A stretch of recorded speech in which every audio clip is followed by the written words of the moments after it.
GOC part 1।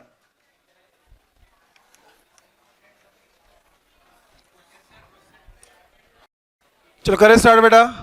अच्छा अब आवाज नहीं आनी चाहिए, थोड़ी देर ध्यान से सुनना है, ठीक है।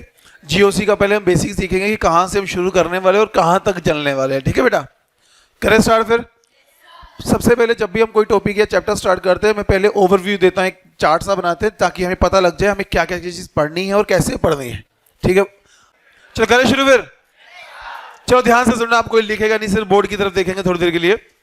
ये जो जीओसी है जनरल ऑर्गेनिक केमिस्ट्री हमें 3 चीजें सिखाता है। कितनी चीजें सिखाता है हमारे पास? 3 चीजें। कौन, कहां, कैसे। क्या सिखाता है हमें बेटा? कौन, कहां, कैसे। कौन अटैक करने वाला है, कहां से अटैक करने वाला है और कैसे अटैक करने वाला है। ये 3 चीजें ही हमें अच्छे से सिखाता है। इन तीनों चीजों के ऊपर हमें क्या करना है बेटा? अच्छे से वर्क करना है। समझ रहे हो क्या? यहां जब जो भी जीओसी से पार्ट 1 से जब क्वेश्चन आना होता है, कंफर्म्ड क्वेश्चन है, यहां से कभी ऐसा हो ही नहीं सकता कि पेपर में क्वेश्चन ना आए। डायरेक्ट क्वेश्चन आता है, इजी क्वेश्चन आता है, देखते ही तुम लोग पहचान लोगे। बस उसके लिए तुम्हें थोड़ी प्रैक्टिस करनी पड़ेगी। लेकिन जब भी यहां से क्वेश्चन आना हो जीओसी से तो 2 पार्ट में ही क्वेश्चन आता है। क्वेश्चन आएगा या तो स्टेबिलिटी से। किससे बेटा जी? स्टेबिलिटी। डायरेक्ट बोलेगा कि भाई साहब 4 आयन दे देंगे और बोल दिया जाएगा which one is more stable, या फिर तुम्हें ऑर्डर बनाने को देंगे। क्या देंगे बेटा? तुम्हें ऑर्डर बनाने को देंगे कि भाई स्टेबिलिटी का ऑर्डर बना दो। इसके अलावा जो क्वेश्चन आता है बेटा वो आता है एसिडिटी से। कैसे आता है बेटा जी हमारे पास? एसिडिटी और बेसिसिटी से। इससे अलावा यहां से क्वेश्चन पूछा नहीं जाता। लगभग 90% केसेस है कि स्टेबिलिटी से ही डायरेक्ट क्वेश्चन आ जाए। मैं तुम्हें एसिडिटी बेसिसिटी पढ़ाऊंगा ही नहीं, हम पढ़ेंगे सिर्फ स्टेबिलिटी। क्या पढ़ेंगे? सिर्फ। क्योंकि स्टेबिलिटी समझ आ जाए तो ये ऑटोमेटिकली सॉल्व आउट हो जाते हैं। तो सबसे मेन काम हमारा किसके ऊपर होगा बेटा जी? स्टेबिलिटी के ऊपर। एसिडिटी और बेसिसिटी टोटली जितने भी क्वेश्चन होते हैं वो सिर्फ का सिर्फ स्टेबिलिटी के आधार पर सॉल्व आउट हो जाते हैं। तो अब बात यदि हम करें स्टेबिलिटी की, किसकी बात करें बेटा हम लोग? स्टेबिलिटी की यदि बात करते हैं तो आप लोगों को याद होगा या इनऑर्गेनिक तुमने पढ़ना शुरू किया होगा, ऑक्टेट रूल का नाम सुना होगा। कितने बच्चे ऑक्टेट रूल को जानते हैं? क्या होता है ऑक्टेट रूल बेटा जी? कि यदि किसी के पास टोटल शेल इलेक्ट्रॉन कितने हो जाएं? 8 हो जाएं तो वो क्या होता है? स्टेबल। लेकिन आपको पता होगा ये भी क्या है बेटा? फेलियर है। यस और नो? कुछ ऐसी स्पीशीज भी होती है जिनके पास 8 इलेक्ट्रॉन नहीं होते लेकिन फिर भी वो क्या होते हैं? स्टेबल होते हैं। यस और नो? कुछ ऐसी स्पीशीज भी होती है जिनके पास 8 से भी ज्यादा इलेक्ट्रॉन होते हैं फिर भी वो क्या होते हैं? स्टेबल होता है। ये चीज तुम लोग इनऑर्गेनिक के अंदर पढ़ रहे होंगे। हमारा काम है सिर्फ ऑक्टेट देखना। क्या देखना बेटा जी? ऑक्टेट। यदि स्टेबिलिटी के लिए हम लोग देख रहे हैं बेटा, क्या बेटा जी? ऑक्टेट देख रहे हैं। तो जब भी ऑक्टेट देखोगे तो 2 ही केस बनकर आएंगे हमारे पास। क्या आएंगे? या तो ऑक्टेट क्या होगा बेटा जी? इनकम्प्लीट होगा। क्या होगा बेटा जी? इनकम्प्लीट होगा। या तो ऑक्टेट क्या होगा बेटा हमारे पास? कंप्लीट होगा। यस और नो? क्या इसके अलावा कोई और केस बन सकता है क्या? नहीं बनेगा। कंप्लीट या फिर इनकम्प्लीट। अब ध्यान से सुनना बेटा, जब भी हम ऑर्गेनिक केमिस्ट्री की बात करते हैं, जब भी तुम्हारे पास ऑक्टेट क्या आ जाता है बेटा? इनकम्प्लीट होता है, उस समय उसकी पोटेंशियल एनर्जी बढ़ जाती है। क्या होती है बेटा उनकी बेटा जी? पोटेंशियल एनर्जी क्या होती है उनकी बेटा? बहुत ज्यादा होती है। एनर्जी ज्यादा होगी तो स्टेबिलिटी क्या होगी बेटा उनकी? यस। तो उनकी स्टेबिलिटी क्या हो जाती है बेटा जी? कम हो जाती है। इसलिए सुनना जरा ध्यान से, कभी भी यहां से क्वेश्चन नीट में नहीं आता, यहां से आएगा ही नहीं। क्वेश्चन जो आता है बेटा वो इधर वाले पार्ट से आता है, कंप्लीट वाले पार्ट से आता है। रख लोगे ध्यान इस चीज का। अब यदि ऑक्टेट कंप्लीट की बात करूं तो यहां पर भी आगे 2 केसेस बनते हैं। तुम में से कितने बच्चों ने फॉर्मल चार्ज के बारे में सुना है? फॉर्मल चार्ज 12th कितने ने पास की है? सब पास है ना? पक्का? अबे फॉर्मल चार्ज नहीं पता? कितने बच्चों ने फॉर्मल चार्ज सुना है? अब तो ऐसे याद खड़ा कर देंगे, हाँ सुना ही है, पूछेंगे तो है ही नहीं। अबे तो सच तो पास कैसे हुए मुझे ये बताओ। पर्ची से? अबे नीट में मत ले जाना। चलो सुनो ध्यान से, थोड़ा सा फॉर्मल चार्ज के बारे में बताता हूं। एक तो होता है कंप्लीट चार्ज, जिसमें हमें प्रॉपर आयंस दिखते हैं, चार्ज दिखाई देते हैं पॉजिटिव और नेगेटिव। एक होता है बेटा फॉर्मल चार्ज। फॉर्मल चार्ज होता है दूसरे के विद रिस्पेक्टिव चार्ज आना। जैसे मान लीजिए एक मैं हूं, एक ये कन्या है, हम दोनों साथ में खाना खाने के लिए हमने दोनों ने पे किया। मान लो हमने 500 रुपए का एक पिज्जा मंगाया। क्या मंगाया? एक पिज्जा। हम दोनों ने एक दूसरे के बिल्कुल सेंटर में रख दिया, खाना शुरू कर दिया। ऑब्वियसली है मेरी स्पीड क्या होगी खाने की, मैं फटाफट खा जाऊंगा ना। अब इसकी एक वो खत्म होगा, मैं बाकी सारी स्लाइस खा जाऊंगा। तो मुझे एक बात बताओ, इसको कमी होगी या नहीं होगी? इसको जो कमी हुई वो मेरे कारण हुई या अपने आप हो गई? मेरे कारण। That is called the formal charge. दूसरे के विद रिस्पेक्टिव चार्ज क्रिएट होना है। समझ पा रहे हो क्या? बाकी इनऑर्गेनिक में तुम्हें डीपली समझाया जाएगा, मुझे उससे कोई मतलब नहीं है। मुझे सिर्फ इतने से मतलब ऑर्गेनिक से। यदि हमारे पास ऑक्टेट कंप्लीट हो तो ये ऑक्टेट कंप्लीट दो तरीके से हो सकता है। कैसे हो सकता है? ध्यान से सुनना बेटा जी। एक तो केस हो सकता है बेटा जी विदाउट चार्ज, मतलब फॉर्मल चार्ज कितना होगा बेटा हमारे पास? शून्य होगा। क्या होगा बेटा जी? शून्य होगा। उसको जैसे स्पीशीज एग्जांपल की बात करें, जैसे एग्जांपल देखो बेटा, मैंने लिख लिया CH4। क्या इसका ऑक्टेट कंप्लीट है? यस। 4 बॉन्ड है तो कितने इलेक्ट्रॉन होंगे बेटा जी? 8 इलेक्ट्रॉन होंगे, लेकिन उसके ऊपर कोई चार्ज नहीं है। यस और नो बेटा? लेकिन दूसरा केस क्या बनेगा जहां पर फॉर्मल चार्ज क्या होगा बेटा जी? नॉट इक्वल टू 0 होगा। नॉट इक्वल टू 0 मतलब कोई ना कोई चार्ज आने वाला है, चाहे वो पॉजिटिव हो चाहे वो नेगेटिव हो। यस और नो? एग्जांपल देखो बेटा, जैसे मैंने बात किया NH4 पॉजिटिव। अच्छा, रिडॉक्स चैप्टर हो गया आपका बेटा। कितने बच्चों का रिडॉक्स हो चुका है? अरे पढ़ा तो सबने है ना? चार्ज समझते हो ना? नाइट्रोजन 3 बॉन्ड बनाता है। यस और नो? अब कितने बना दिए?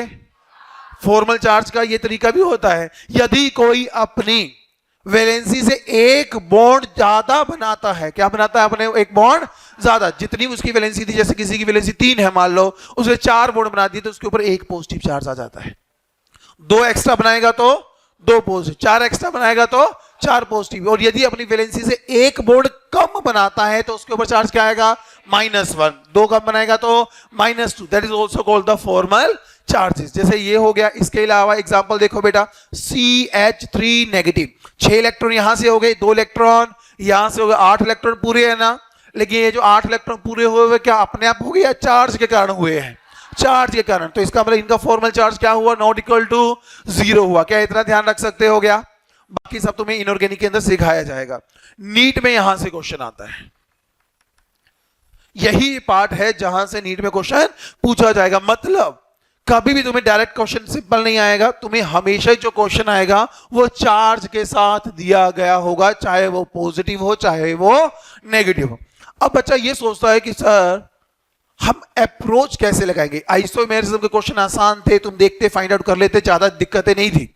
जैसे जीओसी में आते हैं, क्योंकि बच्चों ने क्या ना प्लस 11 12th में जो ऑर्गेनिक पढ़ी होती है वो तुमने चैप्टर वाइज पढ़ी होती है। तुम बोलते हो हाइड्रोकार्बन भाई रटना शुरू कर दिया, एल्केन है, एल्कीन है, एल्काइन है, ये कर दो वो कर दो, वो सीखा होता है। फिर अलग अलग चैप्टर सीखे होते हैं, वो बिल्कुल गलत मेथड होता है।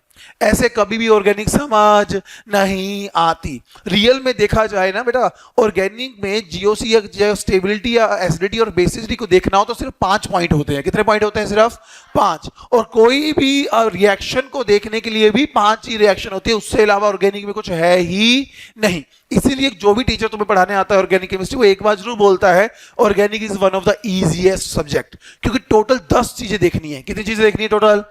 तुम्हारा 10 के ऊपर कमांड हो गया तो क्वेश्चन क्या हो जाएंगे तुम्हारे लिए? आसान। हम उसी के ऊपर काम करने वाले हैं। अब ध्यान से सुनना मैं क्या बताने वाला हूं। फॉर्मल चार्ज जब नॉट इक्वल टू 0 होगा, क्या होगा? नॉट इक्वल टू 0 होगा। उस समय क्या क्या चीजों का ध्यान रखना होता है, सुनना जरा ध्यान से। हमें सब जब भी क्वेश्चन मिलेगा तो सबसे पहले क्या देखना है बेटा? चार्ज देखना है। क्या देखना है बेटा? वो तुम्हें क्वेश्चन को देखते दिख जाएगा क्या? अरे दिख जाएगा ना कि उसके ऊपर पॉजिटिव लिखा है या फिर नेगेटिव लिखा है। इतना देख लोगे क्या? बहुत बढ़िया। जब तुमने चार्ज देखना है तो दूसरी चीज के बाद सेकंड चीज जो तुमने चेकआउट करनी है वो ये करनी है कि वो चार्ज किस एटम के ऊपर दिया गया है। पहली चीज क्या देखनी है हमने? चार्ज। दूसरी चीज क्या देखनी है? वो चार्ज किस एटम के ऊपर दिया गया। ध्यान से सुनना, ये 4-5 पॉइंट बताने वाला हूं, इसी से क्वेश्चन सॉल्व होने वाले हैं। पहली चीज चार्ज देखनी है, दूसरी चीज किस एटम के ऊपर चार्ज है। पीरियोडिक टेबल कितने बच्चों को आ गया है? याद है पीरियोडिक टेबल कैसा होता है? अरे चल, तुम्हारा तो चैप्टर चल रहा है, पता है ना कैसे होता है पीरियोडिक टेबल? सुंदर सा डिब्बा सा बना होता है। कितने बच्चों को एलिमेंट याद है? 118। एक दो बच्चे बस, बाकी जन बेटा ये पीरियोडिक टेबल में जो ये पीरियोडिक टेबल पढ़ते हो ना, that is the alphabets of organic chemistry. ये तुम्हें वो नहीं आता तो कुछ भी नहीं आएगा, तो कम से कम उसको तो रट लो। टीचर ने सिखाया होगा ना, ट्रिक सिखाए होंगे कि कैसे याद करना है, लेफ्ट राइट कैसे याद करना है, तो उनके ऊपर काम करो बेटा। वो करते थे ना स्कूल टाइम में भी, सिखाते थे हेलिना कर्रफ से परियफ्रियाद, बेलियम के लिए बियर महंगी करके सरकार बड़ी रोई, सुना होगा ना। तो उन चीजों को याद कर लो, वो याद नहीं होंगे तो बेटा फंस जाओगे। समझ पा रहे हो क्या? अरे समझ रहे हो क्या? चलो सुनो, पहली चीज क्या देखनी है हम लोगों ने, दूसरी चीज क्या देखनी है, किस एटम के ऊपर चार्ज। यदि, सुनो इधर, ओ कन्या इधर देख, यदि जिनके ऊपर चार्ज दिए गए हैं वो पीरियोडिक टेबल में लेफ्ट टू राइट बिलोंग करते हो। कहां बिलोंग करते हो बेटा जी? लेफ्ट टू राइट बिलोंग करते। कौन बिलोंग करते हो? जिनके ऊपर चार्ज दिया गया हो। तो तुमने आंखें बंद करनी है, उस क्वेश्चन को सिर्फ एक ही कंसेप्ट से फॉलो करना है, वो है इलेक्ट्रोनेगेटिविटी। किससे सोल्व करना है हमने उसको बेटा जी? इसके अलावा कोई और फैक्टर नहीं लगाना। दिमाग तुम्हें बोलेगा दूसरा फैक्टर लगाने को, लेकिन तुमने लगाना नहीं है। यदि जिनके ऊपर चार्ज दिए गए हो, चाहे वो पॉजिटिव हो चाहे वो नेगेटिव हो, यदि वो पीरियोडिक टेबल में लेफ्ट टू राइट बिलोंग करते हो, तो तुम्हारे माइंड में सिर्फ एक ही कंसेप्ट आना चाहिए। कौन सा बेटा? इसके अलावा कुछ और आना यदि आया तो 100% क्वेश्चन क्या हो जाएगा? गलत हो जाएगा। मैं अभी लिख के बता रहा हूं, तुम लोगों रख लोगे ध्यान इस चीज का? बहुत बढ़िया। पहला तो हो गया लेफ्ट टू राइट, लेकिन कभी कभी ऐसा भी हो सकता है कि वो कहां से बिलोंग करते हो बेटा जी? टॉप टू बॉटम बिलोंग करते हो। यस और नो? यदि जिनके ऊपर चार्ज दिया गया है, जिनके ऊपर चार्ज दिया गया है और वो टॉप टू बॉटम बिलोंग करते हो, कहां बिलोंग करते हो बेटा? टॉप टू बॉटम बिलोंग करते हो, तो तुम्हारे माइंड में सिर्फ एक ही पॉइंट आना चाहिए, वो है हमारे पास साइज। इसके अलावा और कुछ आना यदि आया तो काम क्या हो जाएगा? खराब हो जाएगा। ये चीज इनऑर्गेनिक की पीरियोडिक टेबल के क्वेश्चन में भी तुम्हें हेल्प करेगा। कहां से कहां बिलोंग करना, लेफ्ट राइट हो तो किसके आधार पे क्वेश्चन सोल्व करना है, और यदि टॉप टू बॉटम हो तो गलती से भी तुमने लेफ्ट राइट साइज लगा लिया, क्योंकि तुम्हें यह पढ़ाया जाएगा कि यदि लेफ्ट राइट जाते हैं तो साइज कम होता है। अभी ये दिमाग में भी नहीं लाना, समझ रहे हो क्या? ये दिमाग में आया तो काम क्या हो जाएगा? खराब। क्योंकि जब लेफ्ट राइट चलते साइज में ज्यादा वेरिएशन, और जहां ज्यादा वेरिएशन नहीं होती वहां क्वेश्चन सोल्व नहीं हो पाता। तो किसके आधार पे करना है? इलेक्ट्रोनेगेटिविटी। टॉप टू बॉटम तुम्हें सिखाया गया होगा कि इलेक्ट्रोनेगेटिविटी कम होती है, यस और नो? लेकिन उससे क्वेश्चन कब सोल्व होगा? जब तुम साइज का फैक्टर लगाओगे। रख सकते हो इतना ध्यान क्या? बहुत बढ़िया। यदि दो फैक्टर से क्वेश्चन है, तुम्हारा सेकंड में क्वेश्चन सोल्व हो जाएगा। अप्लाई कैसे करेंगे वो वन बाय वन सिखाऊंगा मैं, इसके नंबर ऑफ क्वेश्चन करवाऊंगा। अब सुनो, यदि चार जो तुम्हें ऑप्शन दिया गया, वो इधर देख बेटा, अबे चश्मे वाले इधर देख, ध्यान नहीं हटना चाहिए बोर्ड से। यदि जिनके ऊपर चार्ज दिए गए left right, electronegative, top to bottom, size, लेकिन यदि मान लो सभी में कार्बन कार्बन के ऊपर ही चार्ज हुए तो एटम क्या इलेक्ट्रोनेगेटिव क्या हो गई? सेम। साइज भी क्या हो गया? सेम। तो इन दोनों फैक्टर से सोल्व होगा क्या? उस समय यदि दोनों से क्वेश्चन सोल्व ना हो, उस समय तुम्हारे माइंड में आना चाहिए हाइब्रिडाइजेशन। क्या आनी चाहिए बेटा जी? कितने बच्चों को हाइब्रिडाइजेशन निकालनी आती है? बहुत बढ़िया, गुड। बाकी मैं सिखाऊंगा, चिंता मत करना। वैसे ये इनऑर्गेनिक का पार्ट है, सर आपको सिखाएंगे हाइब्रिडाइजेशन। तीसरा फैक्टर कौन सा होना चाहिए माइंड में? क्या ध्यान रख सकते हो क्या? पहला फैक्टर कौन सा है? कब लगाना है? दूसरा फैक्टर कौन सा है? कब लगाना है? इनसे सोल्व ना हो तो? इससे क्वेश्चन कब सोल्व नहीं होगा? जब एटम बिल्कुल सेम होंगे। क्या इतना दिमाग में गया? यदि इससे भी क्वेश्चन सोल्व ना हो, मान लो जिनके ऊपर चार्ज दिए हैं, तीनों या चारों क्वेश्चन ऑप्शंस के अंदर सभी में हाइब्रिडाइजेशन सेम हो जाए, तो हो सकता है नहीं हो सकता? यदि हाइब्रिडाइजेशन सेम हो जाए, तुम्हारे माइंड में आना चाहिए इंडक्टिव इफेक्ट। क्या आना चाहिए बेटा जी? चिंता मत करो, वन बाय वन समझाऊंगा, लेकिन तुम्हें यह पता होना चाहिए यदि हाइब्रिडाइजेशन से क्वेश्चन सोल्व ना हो तो क्या आना चाहिए? कितने बच्चों को इंडक्टिव इफेक्ट समझ आता है? समझ पढ़ाया तो नहीं, वैसे आता है। जिनको आता है हाथ देखने दो, किस किसने खड़े किए थे। पूछेंगे ना क्वेश्चन उनसे। चलो पहला फैक्टर कब लगाना है, दूसरा फैक्टर कब लगाना है, इनसे सोल्व ना हो तो इनसे कब सोल्व नहीं होगा। हाइब्रिडाइजेशन यदि तीनों की सेम हो जाए तो क्या सोचोगे। अब एक हो सकता है कि इंडक्टिव इफेक्ट भी सेम हो जाए चारों ऑप्शन में, पॉसिबिलिटी है या नहीं है। देखो जब भी कोई भी क्वेश्चन लगाओ, चाहे मैं पढ़ाऊं कोई भी टीचर पढ़ाओ, तो एक चीज का ध्यान रखना होता है, जब भी कोई क्वेश्चन या कोई टॉपिक को पढ़ो उसकी हर एक वेराइटी को पढ़ो, क्योंकि एग्जाम में मुझे नहीं पता किस वेराइटी से क्वेश्चन आने वाला है। जब सभी की प्रैक्टिस हो जाएगी फिर हमें चिंता करने की आवश्यकता नहीं होती। इंडक्टिव से क्वेश्चन सॉल्व ना हो तो तुम्हारे माइंड में रेजोनेंस इफेक्ट आना चाहिए। क्या आना चाहिए बेटा जी। कितने बच्चों ने रेजोनेंस इफेक्ट का नाम सुना हुआ है, सुना है ना। कितनों को आता है, बहुत बढ़िया, कुछ को आता है। पहला फैक्टर कौन सा, कब लगाना है, दूसरा फैक्टर कब लगाना है, थर्ड फैक्टर वो कब लगाना है। यदि हाइब्रिडाइजेशन सेम हो जाए तो कौन सा फैक्टर माइंड में आना चाहिए, इंडक्टिव सेम हो जाए तो। अब सोचो रेजोनेंस भी सेम हो सकता है ना। यदि रेजोनेंस इफेक्ट भी सेम हो जाए तो दुनिया का कोई इंसान क्वेश्चन सॉल्व ही नहीं होगा वो। पता क्यों, क्योंकि ध्यान से देखना चार ऑप्शन सेम होंगी, इसलिए हमारे पास टोटल कितने फैक्टर हैं, 5। इसके अलावा कुछ भी। समझ पा रहे हो क्या, क्या ये 5 फैक्टर सीक्वेंस में याद रहेंगे क्या। अब सुनो मेरी बात, तुम्हारे से लगभग आधे से ज्यादा बच्चे ये सोच रहे होंगे पहले हम क्वेश्चन को देखेंगे, उसको पढ़ेंगे, फिर इतना सोचना पड़ेगा, उसके बाद क्वेश्चन को अप्लाई करेंगे। ऐसा नहीं है। मुझे एक बात बताओ, यदि यहां से बाहर निकलना है, यहां से क्या करना है, आंखें ऐसे नॉर्मल निकल जाते हो क्या, तुम रोड को देखते हो क्या, याद है ना, माइंड ऑटोमेटिकली तुम्हें सही रास्ते लेके जाता है ना। रास्ते में मान लो बहुत सारा गोबर गिरा है, क्या उसमें से गुजरते हो, साइड से गुजरते हो, पता है ना गोबर में घुसोगे तो गंदे हो जाओगे, यस और नो। तो क्या वो तुम्हें कोई समझाने आता है या अपने आप अप्लाई हो जाता है।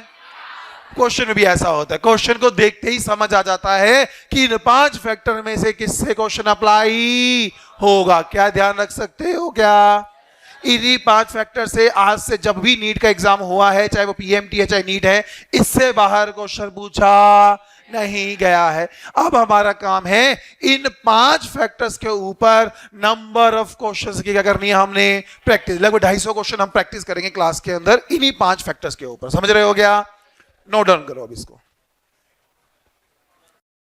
बनाओ जल्दी जल्दी से बनाओ बेटा। ये समझ आए ना ग्राफ बेटा, कैसे कैसे फॉलो करनी है चीजों को। गुण नहीं पीसने देंगे हम, समझ रहा है। चलो बना लिया क्या, चले आगे। तो बेटा स्टार्ट करते हैं बेटा इलेक्ट्रो नेगेटिविटी से। हेडिंग दीजिए बेटा इलेक्ट्रो नेगेटिविटी। वैसे देखा जाए ना, कुछ जो टीचर, वैसे ऑर्गेनिक में कुछ टीचर सीधा इंडक्टिव से शुरू करते हैं, पर मैं वहां से शुरू, कि तुम्हें ऊपर ही नहीं आता तो इंडक्टिव कहां से आएगा। क्या हुआ बेटा, हाँ जी, फॉर्मल चार्ज, हाँ अभी बताऊंगा ना, रुक जाना, क्वेश्चन के अंदर फॉर्मल चार्ज समझा दूंगा तुम्हें, चिंता मत करो यार। वैसे मेरा काम नहीं है, चलो बेसिक चीजें समझाता हूं। देखो बेटा, फॉर्मल चार्ज समझते हैं। तुमने बस एक चीज का ध्यान रखना है बेटा, चार्ज कब क्रिएट होता है बेटा हमारे पास, जब इलेक्ट्रॉन की कमी या इलेक्ट्रॉन एक्सेस में होते हैं, यस और नो। जैसे मैं एक छोटी सी एग्जांपल से समझाता हूं, पहले ये फटाफट करना है बेटा, मेरा टाइम वेस्ट हो जाता है क्योंकि मेरा टॉपिक नहीं है ये। O3 मॉलिक्यूल देखा है क्या, O3 के ऊपर कोई चार्ज होता है क्या, नहीं होता ना। लेकिन O3 का स्ट्रक्चर कितने बच्चों को आता है, ये क्या होता है, हाथ ऐसे होता है, हाथ ऐसे बनाते हैं O3, ऐसे बनाते हैं, नहीं बनाते ऐसे, कैसे बनाते हैं, कोऑर्डिनेटिव मोड आता है, और जहां कोऑर्डिनेटिव मोड आता है वहां ऐसे देखा होगा ना तुम लोगों ने। अबे कोऑर्डिनेटिव मोड हटाओ, यहां नेगेटिव यहां positive, these are the formal charges.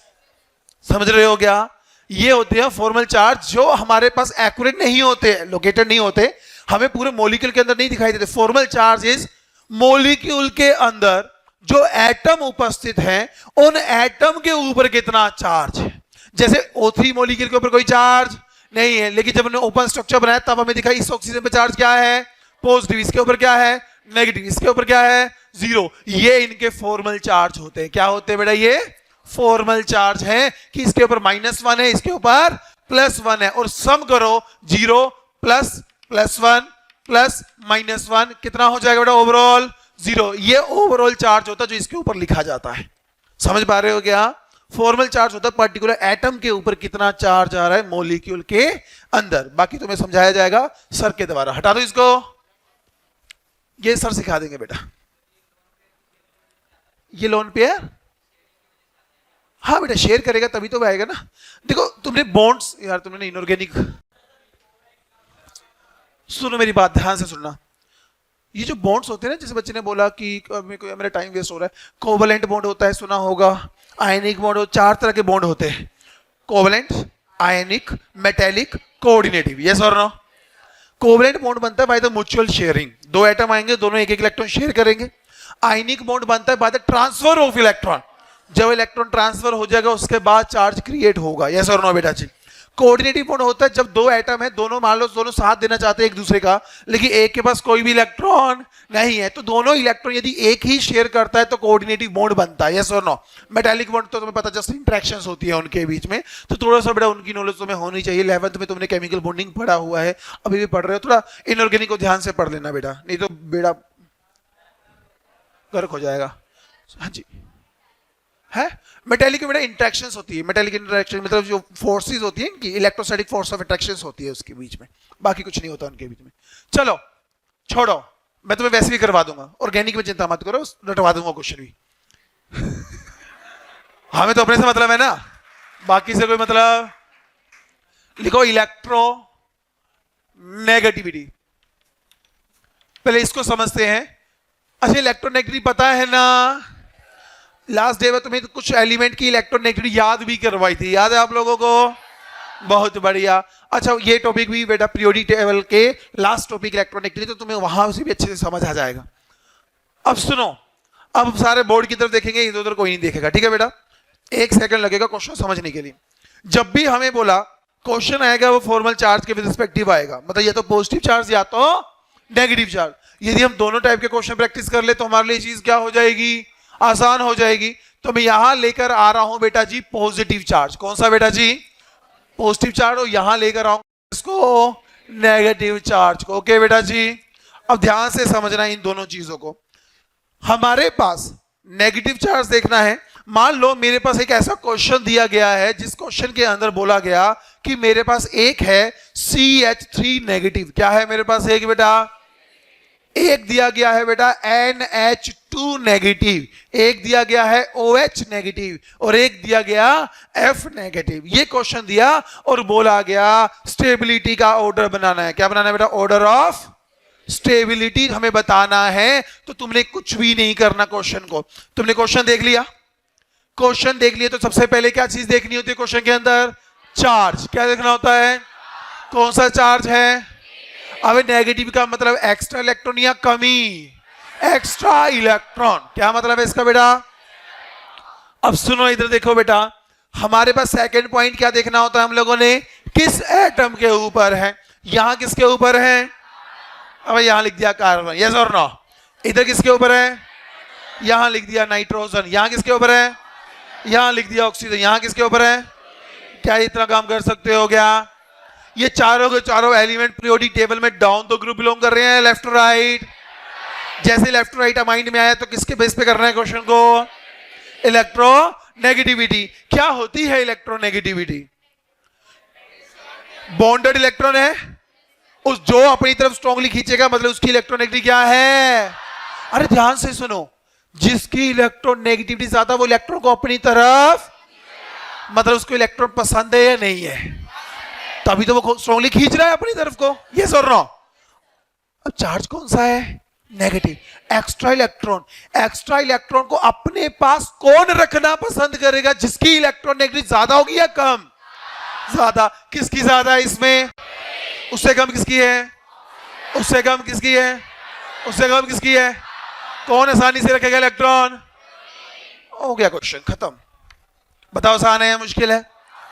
जब तुम्हें पाथ दिख जाएगा, ये जो 5 चीजें लिखी हैं, जब ये तुम्हारे माइंड में रहेगी तो कभी क्वेश्चन गलत नहीं होगा, क्योंकि तुम्हें पहले ही पता है कि कौन सी अप्रोच लगानी है। एग्जाम में बच्चे सबसे ज्यादा कंफ्यूज इस चीज में होते हैं कि उनको देख के पता नहीं लगता मैं करूंगा इस क्वेश्चन का, यस और नो। तो तुम ऐसे करोगे तो तुम्हें देखते ही पता लग जाएगा कि कौन सी अप्रोच से हमने क्वेश्चन को सॉल्व आउट करना है। रख लोगे ध्यान, है ना बच्चों वाला काम? अब इधर देखो, अब कौन सा चार्ज लेकर आएंगे हम लोग बेटा? पॉजिटिव लेकर आएंगे। एक है मेरे पास बेटा CH3 पॉजिटिव। क्या है मेरे पास बेटा? CH3 पॉजिटिव है। एक है मान लीजिए मेरे पास बेटा NH4 पॉजिटिव है। एक है मेरे पास मान लीजिए OH3 पॉजिटिव है। वैसे देखा जाए क्या मैं यहां पर ऐसे लिख सकता हूं FH2 पॉजिटिव। फ्लोरीन के ऐसा एलिमेंट है पीरियोडिक टेबल का, वो कभी अपने ऊपर पॉजिटिव चार्ज नहीं लेता, तो इसको लिखने की भी आवश्यकता नहीं है। लिख भी तो कोई फर्क पड़ेगा नहीं, क्योंकि हमने स्टेबिलिटी का ही तो ऑर्डर बनाना है, यस और नो बेटा जी? सुनो जरा ध्यान से, चार्ज किन के ऊपर है? Carbon, nitrogen, oxygen. क्या इतना काम कर लोगे ना? जैसे ये जो 3 एलिमेंट है वो पीरियोडिक टेबल में कहां से बिलोंग कर रहे हैं? Left to right. Left to right किसके आधार पे क्वेश्चन सोल्व होगा? इलेक्ट्रोनेगेटिव। तो देखो तुम्हें कंसेप्ट पता लग गया क्या अप्लाई करना है, यस और नो? अब सुनो इधर जा रहे, चार्ज कौन सा है? पॉजिटिव। एक्स्ट्रा इलेक्ट्रॉन या कमी? मुझे एक बात बताओ, जिसके पास ताकत ज्यादा हो इलेक्ट्रॉन को अपनी तरफ खींचने की, और उससे तुम इलेक्ट्रॉन ले जाओ, क्या वो खुश होगा दुखी होगा? जो इलेक्ट्रॉन रखना पसंद करता है, तुम उससे इलेक्ट्रॉन ले जाओ, जैसे छोटे से बच्चे के पास 2 कैंडीज पड़ी हो, तुम उससे छीन लो, फिर क्या होता है? पूरा दिन रोता है भैया सर नो। तो उसकी इलेक्ट्रोनेगेटिविटी बहुत ज्यादा होती है, समझ पा रहे हो क्या? इसलिए जिसका साइज छोटा होता है उसकी इलेक्ट्रोनेगेटिविटी ज्यादा होती है, समझ पा रहे हो क्या बेटा? अब मुझे बताओ, चार्ज पॉजिटिव है, इलेक्ट्रॉन ले चुके हैं इससे, लेने के बाद कौन रो रहा होगा इन तीनों में से? वो रो रहा होगा ना, क्योंकि वो सोच रहा होगा मेरे को इलेक्ट्रॉन रखने हैं लेकिन वो खींच कर ले गए, इसलिए सबसे ज्यादा स्टेबल कौन होगा? तो क्या ये ऑर्डर बनाओगे? हो गया सॉल्व। इलेक्ट्रोनेगेटिव जब भी क्वेश्चन आएगा वो इसी प्रकार से आएगा, इससे बाहर नहीं आएगा, है ना? आसान सा काम बेटा जी। अरे आसान है मुश्किल है? बनाओ फिर इसको बेटा फटाफट। हाँ बेटा, ये वाला, अरे पॉजिटिव चार्ज मतलब इलेक्ट्रॉन की कमी। जिसकी इलेक्ट्रॉन, तुम्हें ये तो पता था ना क्वेश्चन इलेक्ट्रोनेगेटिविटी से सॉल्व होना है। जिसकी इलेक्ट्रोनेगेटिविटी ज्यादा होती है वो इलेक्ट्रॉन रखना पसंद करता है, पर हमने तो इलेक्ट्रॉन उनसे छीन लिए। तो जिसकी इलेक्ट्रॉन ज्यादा होगी, क्या वो खुश होगा इलेक्ट्रॉन निकालकर? नहीं होगा, इसलिए वो सबसे ज्यादा अनस्टेबल हो गया। ये लगा पता? हाँ तुम बोलो, इसमें क्या दिक्कत है?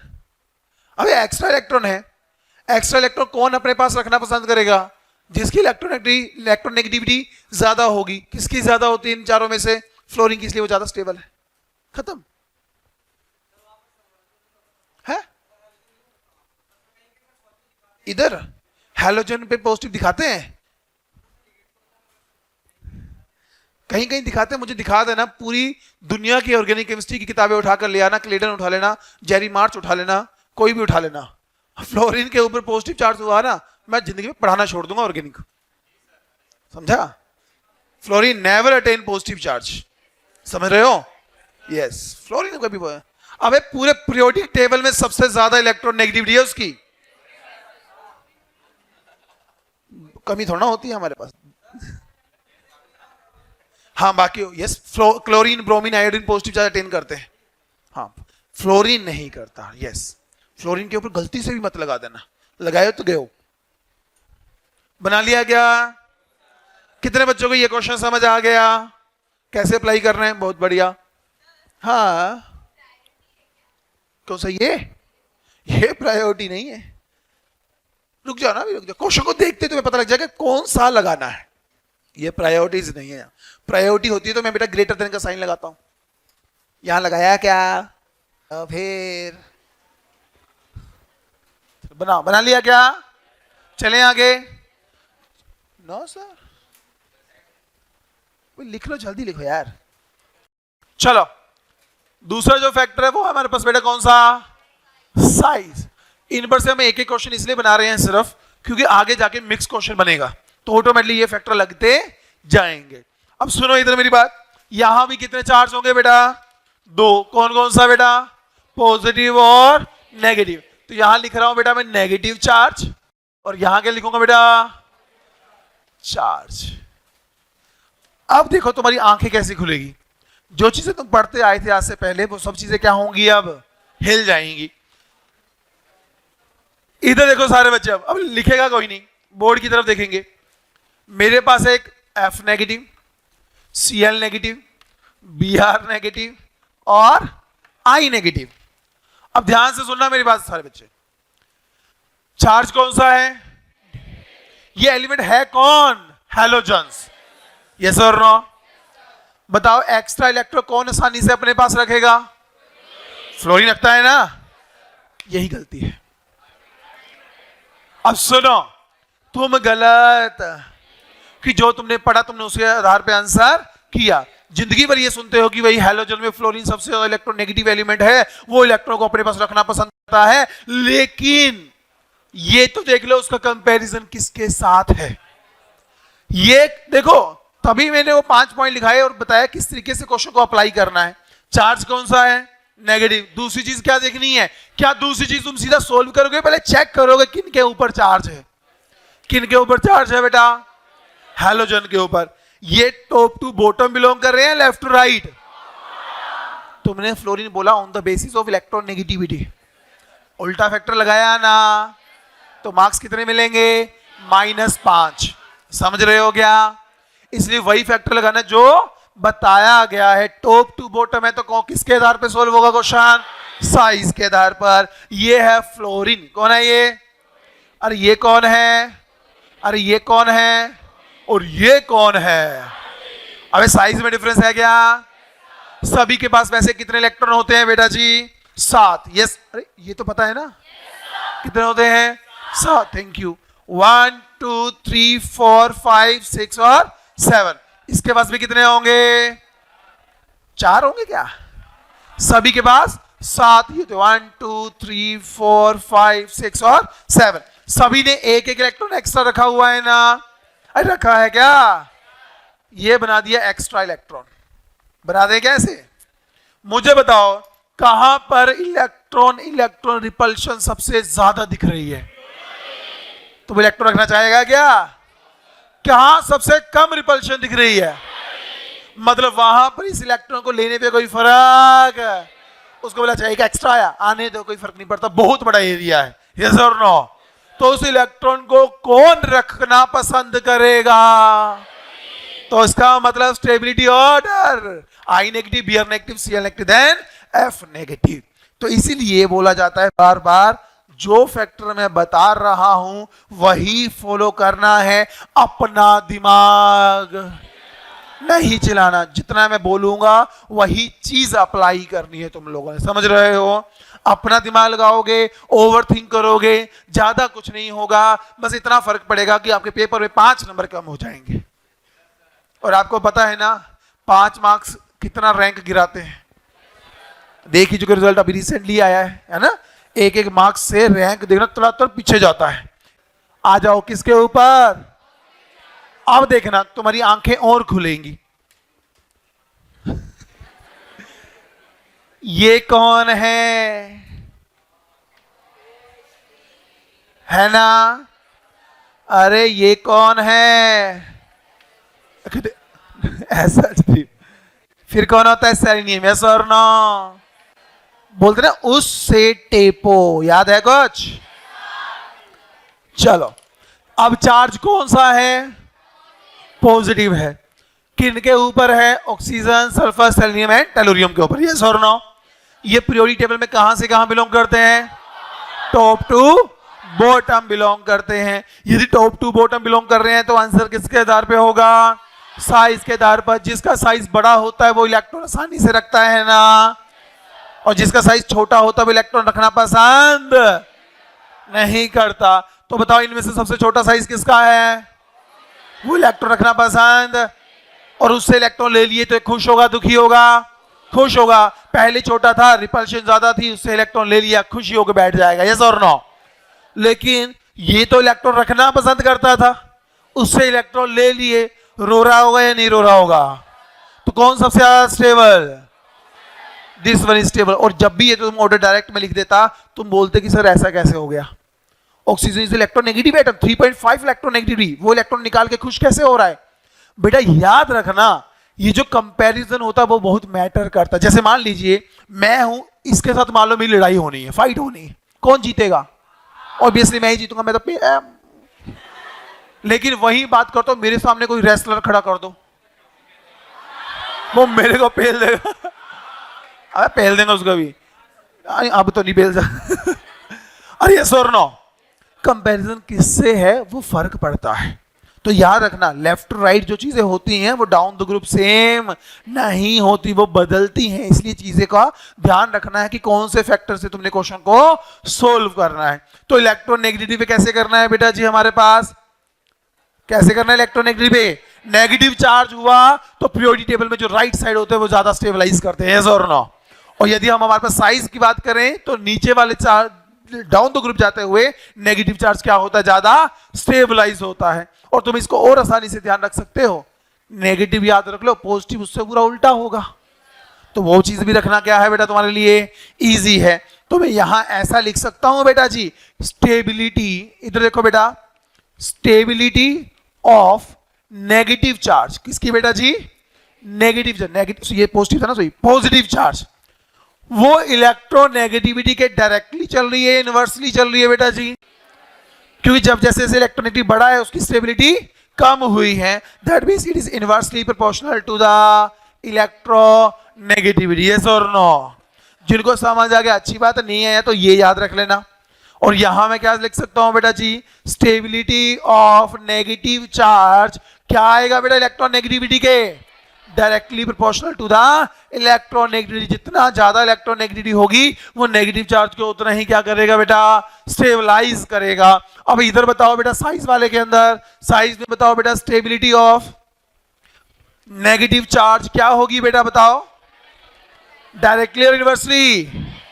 कि जैसे जैसे साइज बढ़ा है तो स्टेबिलिटी भी बढ़ी है, तो डायरेक्टली प्रोपोर्शनल टू द ये आ जाएगा। तो ये क्या आएगा? Inversely stability of positive charge क्या आ जाएगा बेटा जी? Inversely proportional to the size. रख लोगे ध्यान इतना सा? कितने बच्चों को ये चीज समझ आई है? Electronegative size. जिनको नहीं आया छोड़ो, अब इससे आसान से कुछ समझाया नहीं जा सकता, बनाओ इनको।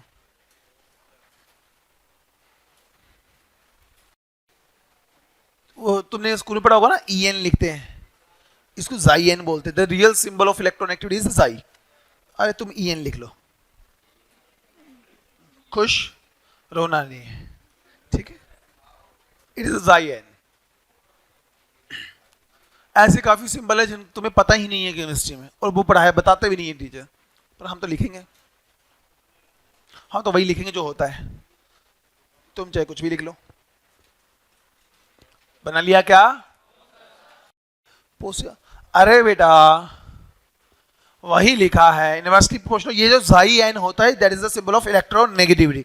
तुम EN लिख लो, तुम इसी के काबिल हो, और बाकी ऑर्डर तो समझ ही जाओगे। बेटा क्या करो तुम लोगों का, ऐसे लिखते हैं बेटा। X लिखना आता है ना, बस नीचे खींच देना, जाई।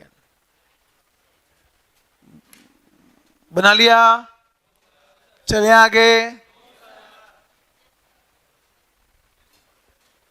ये वाला पार्ट हटा दो बेटा, ये लिख लिया नीचे वाला, लिखो जल्दी लिखो यार। ये दो फैक्टर के बाद कौन सा फैक्टर आता है बेटा हमारे पास? हाइब्रिडाइजेशन। कितने बच्चों को हाइब्रिडाइजेशन नहीं आती, कि पता ही नहीं है कि होती क्या है और कैसे निकालते हैं? देखो नहीं आती तो तभी मैं करवाऊंगा, अदरवाइज मैं क्वेश्चन पे जाऊंगा सीधा। चलो ठीक है, ओके ओके, पहले समझा देता हूं।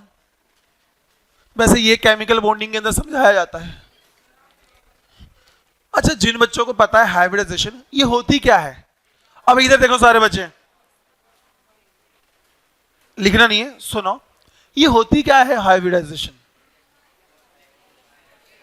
Hybrid word is the bio word, बोलते हैं ना हाइब्रिड करना, मीनिंग क्या होता है हाइब्रिड का?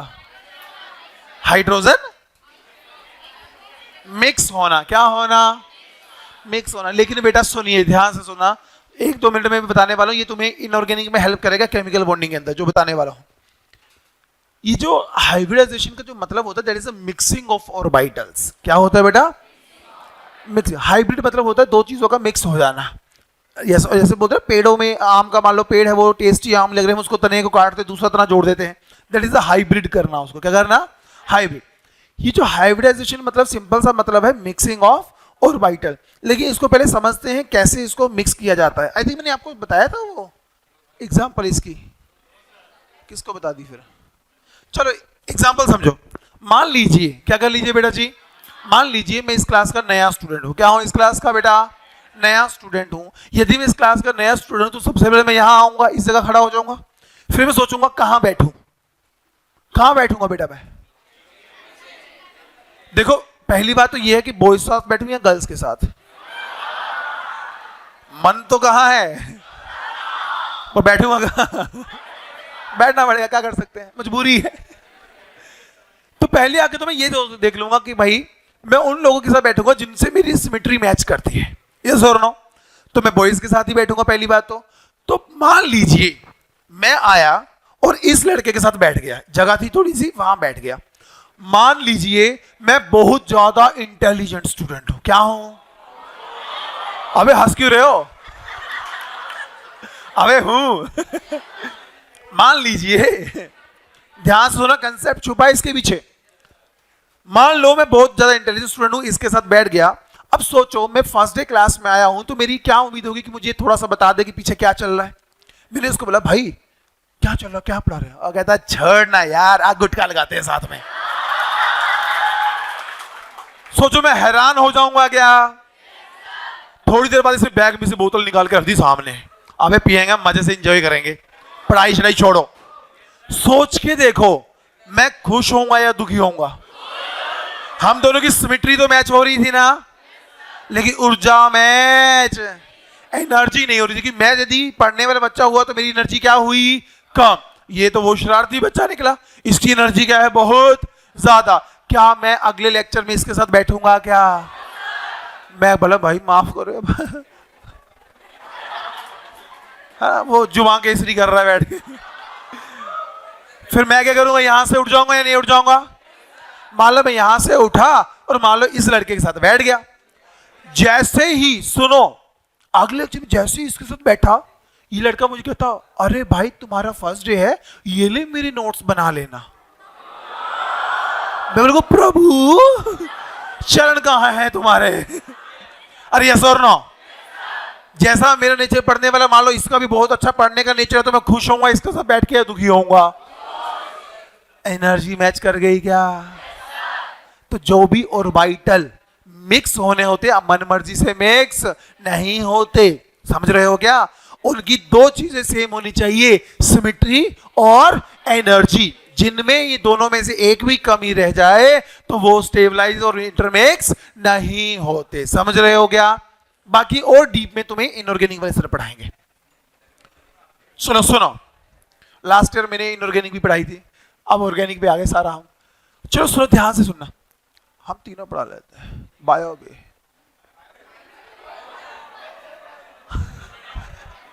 Prokaryotes and eukaryotes. चलो सुनो, ध्यान से सुनना बेटा, ध्यान से सुनना। अबे सुन, हाइब्रिडाइजेशन में हमें ज्यादा हाइब्रिडाइजेशन में नहीं घुसना कि भाई sp3d होती है, sp3d2 होती है, sd5 भी होती है, हमें इनसे कोई मतलब, हमें सिर्फ 3 से मतलब है जो बिल्कुल बच्चों वाली है। कौन सी? sp, sp2 और sp। अरे उसको भी कुछ सोचना, हमने सिर्फ इतना देखना, यदि कोई कार्बन सिंगल बॉन्ड से जुड़ा हो, किससे जुड़ा हो? कितने सिग्मा हो गए यहां पर? 4 सिग्मा पेयर। पहला पेयर जाएगा s में, और s में कितने पेयर जा सकते हैं? सिर्फ एक। p में कितने जा सकते हैं? 3। और हमारे पास बच्चे भी टोटल कितने हैं अब? 3। एक s में गया, 3 p में गए, तो टोटल कितना हो गया? sp3। है ना बच्चों वाला काम? यदि कार्बन जुड़ गया डबल बॉन्ड से, किससे जुड़ गया?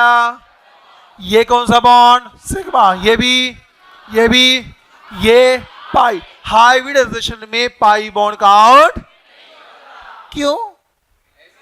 ऐसा क्योंकि पाई ऑर्बिटल ऑलवेज बी अनहाइब्रिडाइज्ड, वो कभी इंटरमिक्स नहीं होता, वो अनहाइब्रिडाइज्ड होता है। लेकिन हम काम किस पे कर रहे हैं, हाइब्रिडाइज्ड पे, इसलिए पाई बॉन्ड काउंट नहीं। ये बेटा जी कॉम्पिटिटिव एग्जाम में क्वेश्चन पूछा जा चुका है, ये इनऑर्गेनिक सिखाएंगे। 3 सिग्मा है, 3 पेयर है, एक पेयर जाएगा एस में, तो पी में कितने जाएंगे सिर्फ, तो क्या बन जाएगी sp2। कार्बन जब ट्रिपल बॉन्ड से जुड़ा हुआ हो तो हमारे पास क्या बनेगा, ये एक सिग्मा पाई पाई।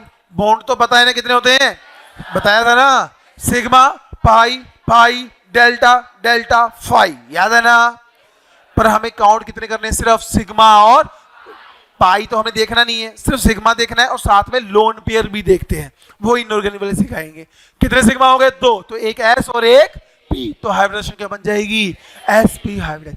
अब सुनो, ये तो तुम्हें पता भी था, अब मैं एक और चीज बताने वाला हूं जिससे तुम थोड़ा हैरान होंगे, लेकिन याद रखना है तुम्हें। क्या रखना है बेटा जी, यदि कोई कार्बन सिर्फ सिंगल बॉन्ड से जुड़ा हो तो कार्बन की इलेक्ट्रोनेगेटिविटी नॉर्मली होती है कितनी बेटा, 2.5 कितनी होती है बेटा। लेकिन जब कार्बन डबल बॉन्ड से जुड़ जाता है तो उसकी इलेक्ट्रोनेगेटिविटी 2.75 हो जाती है। कितनी होती है, जब कार्बन ट्रिपल बॉन्ड से जुड़ता है तो 3.25 हो जाती है। क्या ये ध्यान रह सकता है क्या? अब तुम सोचोगे ऐसे कैसे हो गया, अरे यस और नो। बेटा आज मैं जीओसी नहीं पढ़ा रहा, मैं सिर्फ बेसिक हमारे क्लियर कर रहा हूं। जीओसी नेक्स्ट डे से स्टार्ट होगी प्रॉपर। हमारे पास तीनों ही कार्बन है, लेकिन तीनों की इलेक्ट्रोनेगेटिविटी क्या है, डिफरेंट। ये सब इनऑर्गेनिक में हम लोग पढ़ते हैं, इसलिए मुझे पढ़ाना पड़ रहा है, क्योंकि वो चैप्टर अभी तुम्हारा पूरा नहीं हुआ है। तीनों कार्बन, तीनों की इलेक्ट्रोनेगेटिविटी क्या है, डिफरेंट। अब इसको समझने की कोशिश करते हैं कि ऐसा क्यों हुआ। ध्यान से देखो, जब मैं इधर से इधर जा रहा हूं तो परसेंटेज ऑफ एस करैक्टर में डिफरेंस आ रहा है। यदि मैं बात करता हूं यहां परसेंटेज ऑफ एस करैक्टर, यहां कितना है बेटा जी, 25%, यस और नो। इधर कितना है, 33.3%, यहां कितना है, 50%, यस और नो बेटा जी। और यही बात करूं बेटा परसेंटेज ऑफ पी करैक्टर की, तो यहां कितना हुआ, 75%, यहां कितना हुआ, 66.7%, यहां कितना हुआ, 50%, यस और नो। कितने बच्चों को ये पता लगा मैंने कैसे लिखा, पता है ना इस चीज का। यहां पर टोटल 4 है ना, चारों में इक्वल डिवाइड करोगे कितना है, 25%। एस यहां 1 है तो 25 गया, तो 3 पी है तो 75 जाएगा ना, तो इक्वली डिवाइड किया है हम लोगों ने, ठीक है। अब सुनो जरा ध्यान से, परसेंटेज ऑफ एस करैक्टर, जिसका एस करैक्टर ज्यादा होता है उसकी इलेक्ट्रोनेगेटिविटी भी क्या होती है बेटा, ज्यादा। उसकी इलेक्ट्रॉन को अट्रैक्ट करने की पावर बढ़ जाती है। क्या बढ़ जाती है बेटा, उसकी इलेक्ट्रॉन, ये पढ़ा होगा ना 11th क्लास के अंदर, जिसका एस करैक्टर ज्यादा उसकी इलेक्ट्रोनेगेटिविटी भी ज्यादा। लेकिन जिसका परसेंटेज ऑफ पी करैक्टर ज्यादा होगा उसकी ये क्या होता है बेटा जी, इनवर्सली चलती है। तो सिंपल सा ध्यान रखना है, जहां एस करैक्टर ज्यादा वो इलेक्ट्रॉन को अपनी तरफ खींचता है, जिसका पी करैक्टर ज्यादा वो इलेक्ट्रॉन को डोनेट कर देता है, जाने देता है, उसको उससे कोई मतलब नहीं होता। क्या इतना ध्यान रख सकते हो गया। अब सुनिए, अब यहां पर देखो सबसे ज्यादा एस करैक्टर कहां आ रहा है, इधर आ रहा है ना, ध्यान से देखो उसकी इलेक्ट्रोनेगेटिविटी भी ज्यादा आ रही है। जब इनका एस करैक्टर में डिफरेंस आ रहा है तो क्या इनकी इलेक्ट्रोनेगेटिविटी सेम होगी, क्या नहीं होगी। समझ पा रहे हो, ये चीज तुम्हें इंडक्टिव इफेक्ट के अंदर हेल्प करेगी। डायरेक्ट यदि इंडक्टिव इफेक्ट पढ़ाते हैं तो तुम लोग बेटा उसके ऑर्डर को कभी याद ना कर पाते, कंफ्यूजन होती। ये फैक्टर को ध्यान रखोगे तो चीजें तुम्हारे लिए क्या हो जाएंगी, आसान हो जाएगी। क्या ये ध्यान में रख सकते हो क्या। कितने बच्चों की ये चीज समझ आई, हमने ये कैसे लिखी है, ये लगा है ना पता, नोट डाउन करो इसको बेटा, फिर क्वेश्चन बनवाता हूं आपसे। ये सब चीजें आगे क्वेश्चंस में हेल्प करने वाली हैं। कितने बच्चों ने ये चीज पहले पढ़ी हुई है, पढ़ी हुई थी ना, बस चलो बना लिया क्या, अरे जल्दी बनाओ बेटा, तभी आगे वाला क्वेश्चन को हम देख पाएंगे टाइम के साथ। हाँ बेटा, है जी। परसेंटेज ऑफ एस कौन सा? हाँ 2.5 है, दूसरे का 2.75 है, वो इलेक्ट्रोनेगेटिविटीज है इनकी। कैसे आया? परसेंटेज ऑफ एस करेक्टर उसका कम है ना, इसको कैलकुलेट करना कैसे कैलकुलेट करते हैं ये तुम लोगों को उसके अंदर सिखाया जाएगा। ये पोटेंशियल एनर्जी वगैरह के साथ और आयोनाइजेशन एनर्जी, इलेक्ट्रोगेन एंथैल्पी के साथ देखा जाता है। ये तुम्हें इनऑर्गेनिक वाले सर सिखाएंगे, मेरा काम नहीं है वो, सारा काम मैं ही करूं। आ जाएगा डे बाय डे, तुम्हें चिंता मत करो। चलो आगे, किसकी? हाइब्रिडाइजेशन। अबे लिखी तो है स्टेबल। क्या कोई चार्ज दिया मैंने? सब स्टेबल है। चार्ज अभी क्वेश्चन आएगा, ये तो तुम्हें बेसिक समझाया ना, जिन बच्चों को हाइब्रिडाइजेशन का नहीं पता था उसके बारे में बताया। चलो करें स्टार्ट बेटा जी। चलो इधर देखो बेटा, क्वेश्चन तुम्हें कुछ इस प्रकार से दिया गया है। यहां लगा दिया कार्बन, क्या लगा दिया? यहां भी कार्बन कार्बन, यहां लगा दिया नेगेटिव चार्ज, क्या लगा दिया बेटा? बाकी ये क्या है? सारे हाइड्रोजन है। क्या है? हाइड्रोजन है। अब इधर देखो, ये लगा दिया, यहां नेगेटिव चार्ज, ये लगा दिया, और यहां भी नेगेटिव चार्ज, ये 3 दे दिए गए। मुझे बताओ, इधर देखो सारे बच्चे, ये जो क्वेश्चन दिया गया चार्ज कौन सा है बेटा? नेगेटिव है। नेगेटिव मतलब एक्स्ट्रा इलेक्ट्रॉन, मतलब हमें कौन चाहिए स्टेबिलिटी के लिए? जो उसको आसानी से रख सके। क्या इन तीनों की इलेक्ट्रोनेगेटिविटी सेम है क्या? वो सेम क्यों नहीं है? क्योंकि इनकी हाइब्रिडाइजेशन सेम। इसकी हाइब्रिडाइजेशन क्या होगी? 3 सिग्मा, 1 लोन पेयर, टोटल 4 तो sp। इसकी क्या होगी? इसकी क्या होगी? तीनों की हाइब्रिडाइजेशन डिफरेंट है ना, जो चीज डिफर कर जाए उसके आधार पे आंसर सॉल्व हो जाता है। मुझे बताओ, एक्स्ट्रा इलेक्ट्रॉन है, कौन आसानी से इलेक्ट्रॉन रखेगा? जिसका एस करेक्टर ज्यादा होता है या पी करेक्टर ज्यादा होता है? किसका एस करेक्टर सबसे ज्यादा है? ये मान लो ए ऑप्शन है, ये है हमारे पास बी और ये है सी, कौन आंसर होगा? सी। फिर बताओ, आसान है या मुश्किल है बेटा? तो ये जो चीज हमने पढ़ी वो यहाँ क्वेश्चंस के अंदर अप्लाई होती है, इसलिए पहले वो पढ़ाया, रख लोगे ध्यान बेटा। चलो इसी के साथ सुन लो पहले क्वेश्चन का, अगला भी बना लो।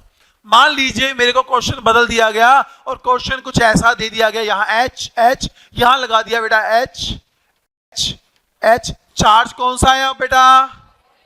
पॉजिटिव है। क्या है बेटा? पॉजिटिव है।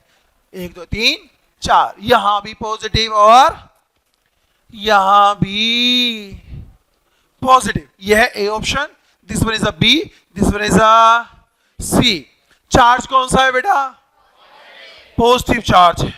एक्स्ट्रा इलेक्ट्रॉन या कमी? कमी को कौन स्टेबलाइज करेगा? एस करेक्टर या P character? P character. P character किसका सबसे ज्यादा है? यहां हाइब्रिडाइजेशन, यहां पर किसका पी करेक्टर सबसे ज्यादा है? तो सबसे स्टेबल भी कौन होगा? तो ऑर्डर क्या बनेगा? ए देन बी देन सी। बताओ आसान है या मुश्किल है? कर लोगे क्या? हाइब्रिडाइजेशन वाला तो और भी आसान लग रहा होगा क्योंकि सिंपल सा देखना है ना, आगे आगे और आसान होता जाएगा। बनाओ इसको बेटा। कितने बच्चों को ये मुश्किल लग रहा है? सच सच बताना है। लग रहा है तो लग रहा है, लगेगा, फर्स्ट डे है ओबीसी लगेगा, क्योंकि ये बेसिक है, ये वो चीजें जो तुम्हें 11th क्लास में आती होनी चाहिए थी और तुम्हें अचीवर में नहीं आती। बनाओ। जो भी दिक्कतें होंगी, डाउट काउंटर, ये अच्छा आज तो सैटरडे है ना, बस आज ही, उसके बाद डाउट काउंटर मेरा कम मिलेगा क्योंकि क्लासेस बढ़ जाएंगी। तो आज ही इवनिंग में आ जाना समझने के लिए। समझ पा रहे हो गया? चीजों को ज्यादा देर मत रखना कि बाद में पूछ लेंगे, तो ये कंफ्यूजन बढ़ती जाएगी फिर।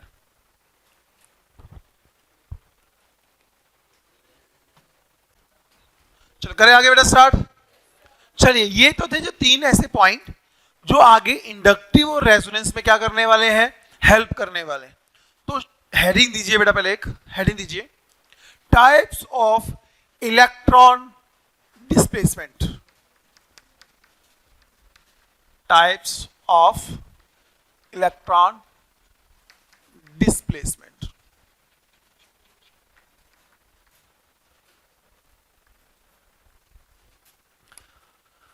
अब देखो, अभी तक हमने जितना भी काम किया वो पर्टिकुलर एटम के ऊपर स्टेबिलिटी देखी हम लोगों ने, यस और नो। चाहे इलेक्ट्रोनेगेटिविटी था तो एटम के ऊपर देख लिया, साइज था वो भी उस एटम पे देखा, हाइब्रिडाइजेशन था वो भी उसी एटम पे देखा, यस और नो। लेकिन जो साथ जुड़े हुए होते हैं वो भी प्रभाव डालते हैं। मतलब कहने का मतलब ये हुआ, यदि तुम इसी इंस्टीट्यूट में पढ़ रहे हो, कॉम्पिटिटिव की तैयारी कर रहे हो, तो तुम्हारी तैयारी मैटर नहीं करती, जो जिनके साथ तुम रह रहे हो वो भी तुम्हारे ऊपर प्रभाव डालते हैं, यस और नो। अच्छे दोस्त मिल गए तो पढ़ाई अच्छे से होगी, बहुत ज्यादा अच्छे दोस्त मिल गए तो फिर बेड़ा पार है, अरे यस और नो। तो साथ वाले प्रभाव डालते हैं, तो कैसे डालते हैं, कैसे इलेक्ट्रॉन की डिस्प्लेसमेंट करते हैं, तो हमारे पास सिर्फ 4 फैक्टर्स होते हैं डिस्प्लेसमेंट के लिए। कितने होते हैं बेटा? सिर्फ 4। पहला होता है जो तुम लोग नॉर्मली पढ़ते आ रहे हो बेटा जी, कौन सा बेटा जी? Inductive effect. कौन सा बेटा जी? इंडक्टिव, जिसको अब हम स्टार्ट करने वाले हैं। ध्यान से सुनना बेटा जी, इंडक्टिव इफेक्ट के अंदर जो इलेक्ट्रॉन की डिस्प्लेसमेंट होगी, क्योंकि टॉपिक का नाम क्या है बेटा? Electron displacement. इंडक्टिव इफेक्ट के अंदर जो इलेक्ट्रॉन डिस्प्लेसमेंट होती है वो सिर्फ का सिर्फ सिग्मा इलेक्ट्रॉन की होती है। किसकी होती है बेटा जी? पाई का यहां कोई खेल नहीं है। जब भी इंडक्टिव इफेक्ट तुम्हारे माइंड में आएगा तो कौन से इलेक्ट्रॉन की डिस्प्लेसमेंट होगी? सिग्मा में होगी। अच्छा, सिग्मा में तो होगी, लेकिन क्या कंप्लीटली या पार्शियली?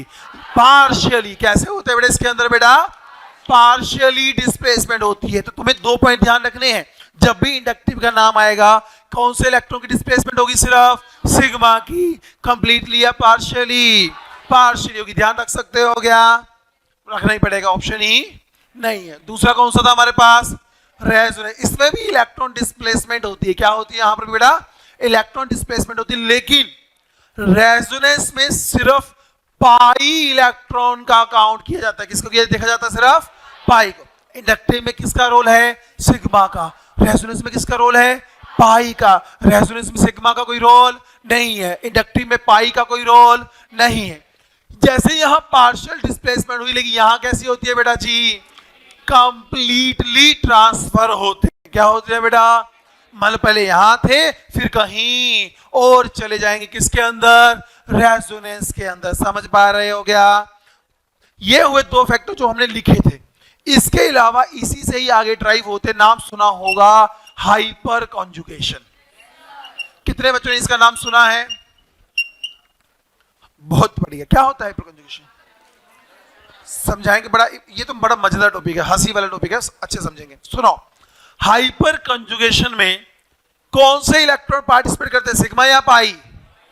Sigma electron. कौन करते हैं बेटा जी? वैसे एक और बात बता देता हूं, रेजोनेंस में सिर्फ पाई नहीं, पाई के साथ में देखा जाए तो लोन पेयर और नेगेटिव चार्ज, ये तीनों ही पार्टिसिपेट करते हैं। किसके अंदर बेटा? रेजोनेंस के अंदर। लेकिन हाइपर कंजुगेशन में सिर्फ कौन आएंगे? पाई का कोई रोल नहीं है। लेकिन इसमें इलेक्ट्रॉन पार्शियली जाएंगे या कंप्लीटली? कंप्लीटली जाते हैं। क्या जाते हैं बेटा जी? कंप्लीटली जाते हैं। इंडक्टिव में वो पार्शियली थे, इधर क्या है बेटा? वो कंप्लीटली है। तीनों की डिस्प्लेसमेंट। एक और डिस्प्लेसमेंट होती है जिसमें इलेक्ट्रॉन डिस्प्लेसमेंट वाला काम चलता है, वो होता है, ये भी सुना होगा, इलेक्ट्रॉनिक इफेक्ट। कितने बच्चों ने सुना है इलेक्ट्रॉनिक इफेक्ट के बारे में बेटा? कुछ बच्चों ने सुना, कोई बात नहीं, मैं पढ़ाऊंगा आगे। इलेक्ट्रॉनिक इफेक्ट के अंदर पाई इलेक्ट्रॉन्स आते हैं। क्या आते हैं बेटा? लेकिन कंप्लीटली या पार्शियली? अबे कंप्लीटली। क्या आते हैं बेटा? याद रखना, इलेक्ट्रॉन की डिस्प्लेसमेंट जिनमें होती है वो सिर्फ 4 ही है, जिनमें इलेक्ट्रॉन क्या हो जाएंगे? डिस्प्लेस होंगे। 4 फैक्टर है। कौन सा है? पहला इंडक्टिव, उसमें कौन से इलेक्ट्रॉन पार्टिसिपेट करते हैं? सिग्मा। कंप्लीटली जाते हैं? पार्शियली? पार्शियली। दूसरा कौन सा है? रेजोनेंस, उसमें कौन से इलेक्ट्रॉन आते हैं? पाई। कंप्लीटली या पार्शियली? कंप्लीटली। अच्छा, क्या सिर्फ पाई आते हैं उसके अंदर? नहीं। और कौन आता है? लोन पेयर भी आएगा और नेगेटिव चार्ज भी आएगा। तीसरा कौन सा होता है? Hyper conjugation. हाइपर कंजुगेशन में कौन से इलेक्ट्रॉन आते हैं? Sigma electron. क्या कंप्लीटली या पार्शियली? कंप्लीटली। फोर्थ कौन सा आता है? इलेक्ट्रॉनिक में कौन से आते हैं इलेक्ट्रॉन? पार्शियली या कंप्लीटली? तो यही 4 फैक्टर हैं जिनमें इलेक्ट्रॉन डिस्प्लेस होते हैं। तो ये जब तुम्हें 2 चीजें याद होगी तो ये चीजें तुम्हें आगे क्या करेंगी बेटा? हेल्प करेंगी। आज जो हमने पढ़ा है, ओवर टाइम होने वाला, थोड़ा सा टाइम बचा है, हमने आज ज्यादा कुछ नहीं पढ़ा, हमने सिर्फ ये पढ़ा है कि क्या क्या चीजें हमें आगे पढ़नी है, क्योंकि सारा जो रोल है ना बेटा वो इंडक्टिव और रेजोनेंस में छुपा हुआ है। समझ पा रहे हो? तो उनके ऊपर ही सबसे ज्यादा काम किया जाएगा, उसी पर ही ज्यादा क्वेश्चन की प्रैक्टिस भी होगी। पहले इनको नोट डाउन कर लो, फिर हम इंडक्टिव थोड़ा शुरू कर देंगे आज। यस, जोर से बोल, सुनाई नहीं दे रहा बेटा।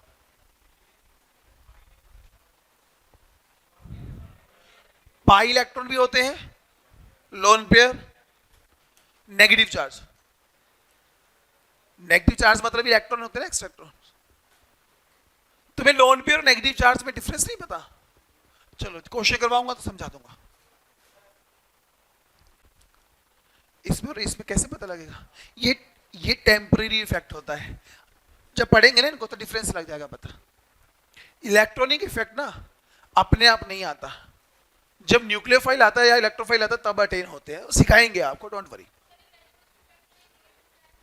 चार्ज है, नेगेटिव तो चार्ज ही होगा, और क्या हो सकता है? नेगेटिव पीपल हो सकते हैं, पर उनका यहां कोई खेल नहीं है। क्या तुम लोग यार, ये क्वेश्चन ना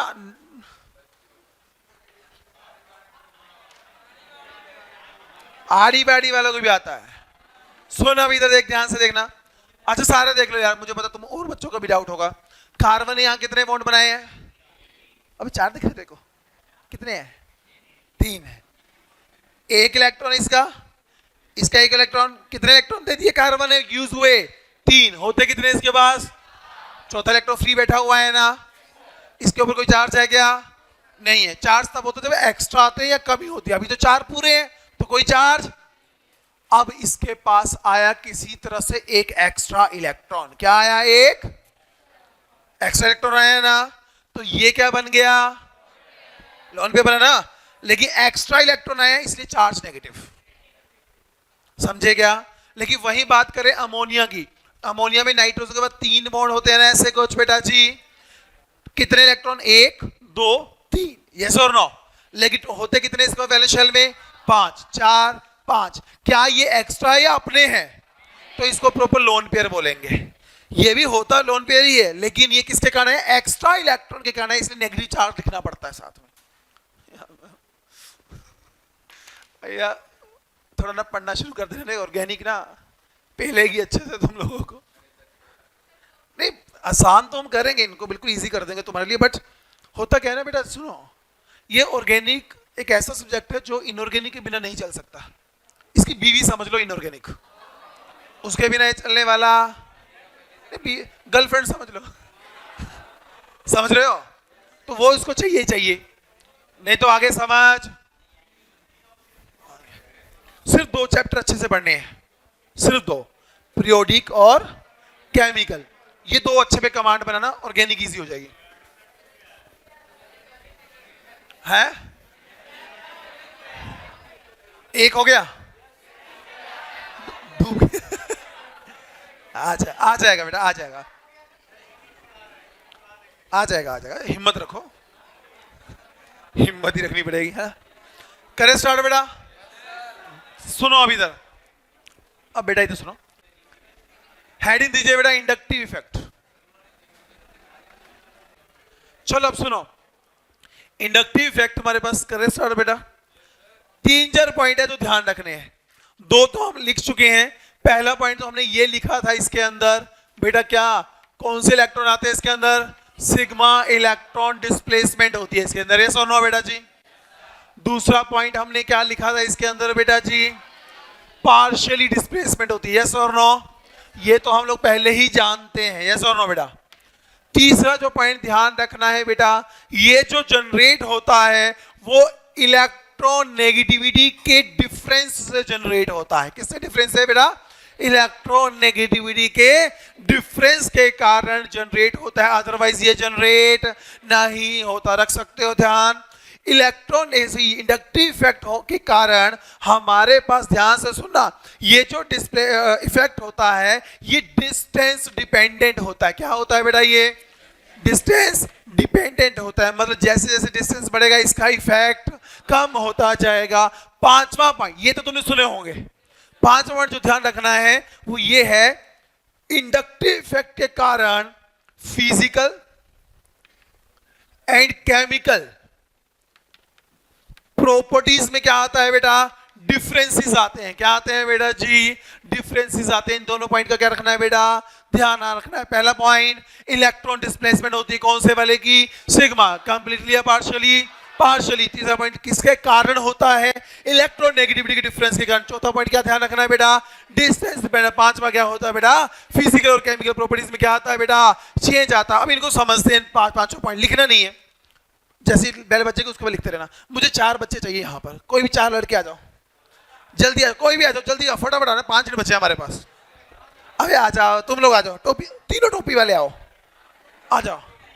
टोपीबाज, चौथा तू आ जा, टोपीबाज, अबे जल्दी आ।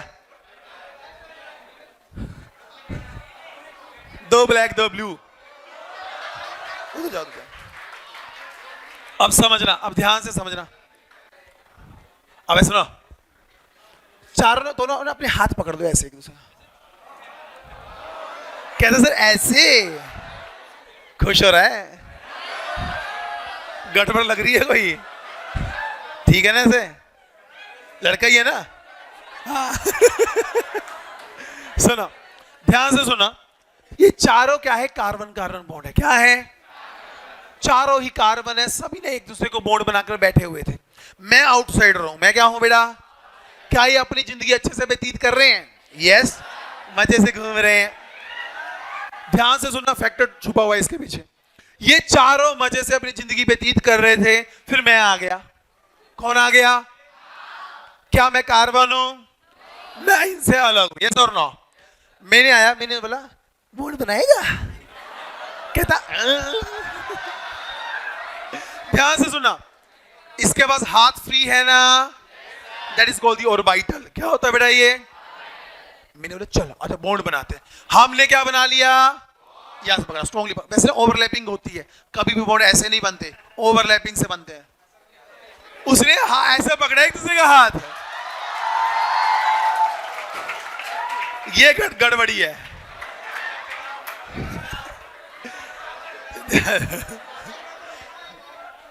नजर रखना इनके ऊपर, पकड़ लिया था, शर्मा क्यों रहा है, पकड़ना। मान लीजिए, देखो देखो ध्यान सुना, ये आराम से अच्छे से जिंदगी व्यतीत कर रहे थे, मैं आया इनके साथ, मैं जुड़ गया, यस और नो।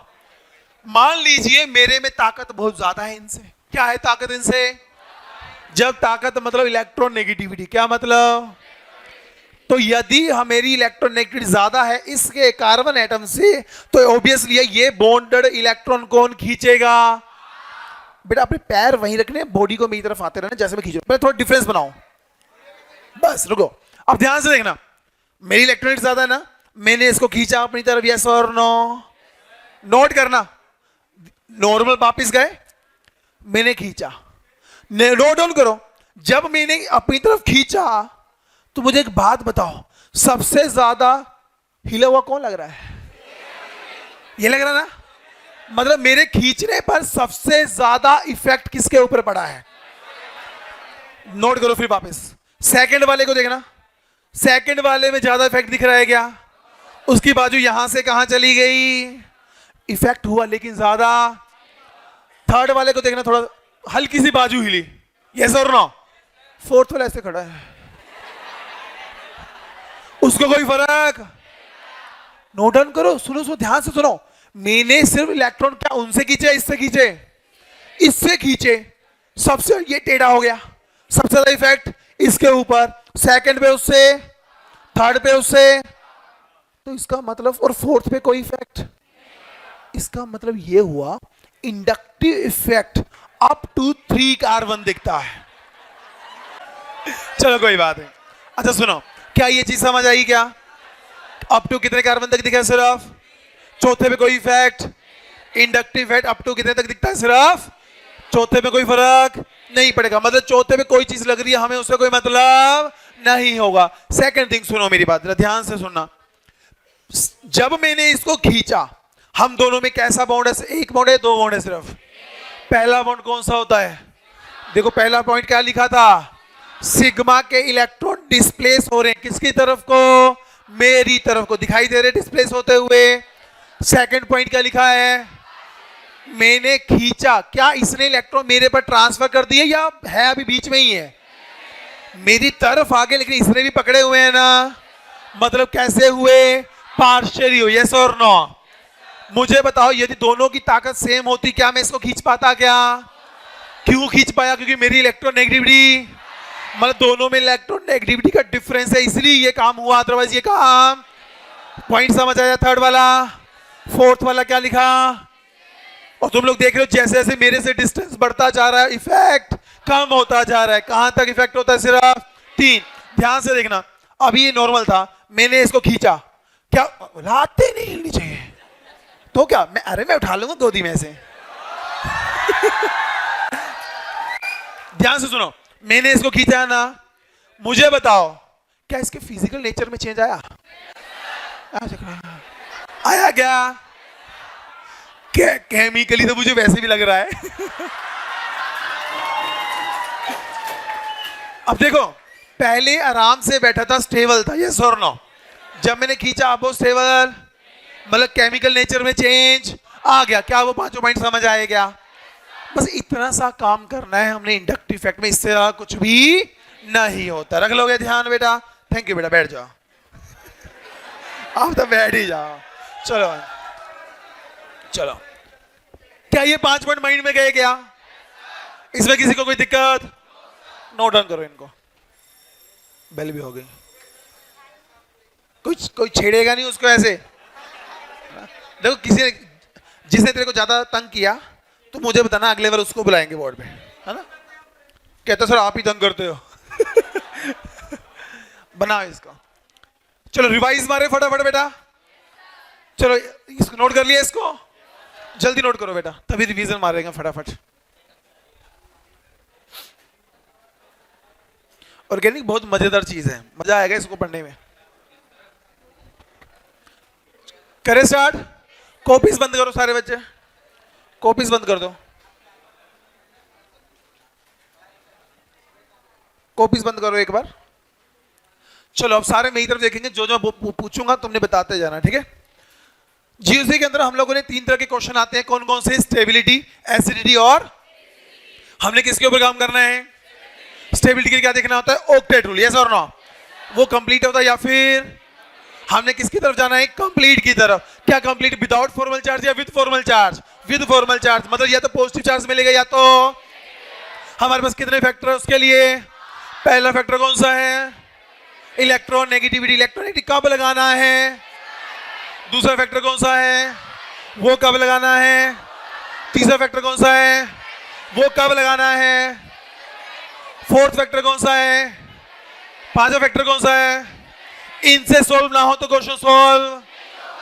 इलेक्ट्रोनेगेटिव जब करना होता है तो मुझे बता, टॉप टू बॉटम जाते हैं तो हमारे पास कौन सा फैक्टर है, साइज, यस और नो, तो उस समय नेगेटिव चार्ज स्टेबल होता है या अनस्टेबल होता है, स्टेबल होता है, और left write down the group जाते हुए पॉजिटिव चार्ज क्या होता है, अनस्टेबल होता है।